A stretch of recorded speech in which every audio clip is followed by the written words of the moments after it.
बीड जिल्ह्यातील मासाजोग गावी सरपंच संतोष देशमुख यांची हत्या अत्यंत निर्गुणपणे केलेली आहे। यामुळे महाराष्ट्र राज्य हादरलेले आहे। महाराष्ट्र राज्याच्या घराघरात एकच चर्चा चालू आहे की सरपंच संतोष देशमुख यांना न्याय मिळाला पाहिजे। परंतु बीड जिल्ह्यातील काही नेते म्हणत आहेत की बीड जिल्ह्याची परिस्थिती ही बिहारसारखी झालेली आहे।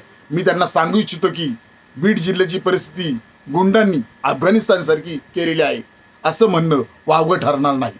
परंतु ज्यावेळेस संतोष देशमुख यांचा खून झाला त्यानंतर 2-3 दिवसांनी वाल्मिक कराड यांच्यावर खंडणीचा गुन्हा दाखल करण्यात आला।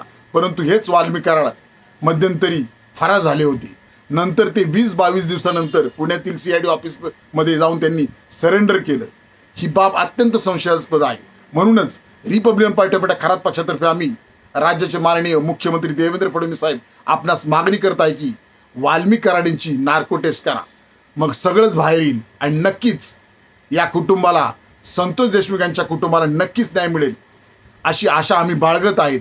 त्यामुळे आम्ही मागणी करत आहे की लवकरात लवकर वाल्मिक कराड यांची नार्को टेस्ट करा।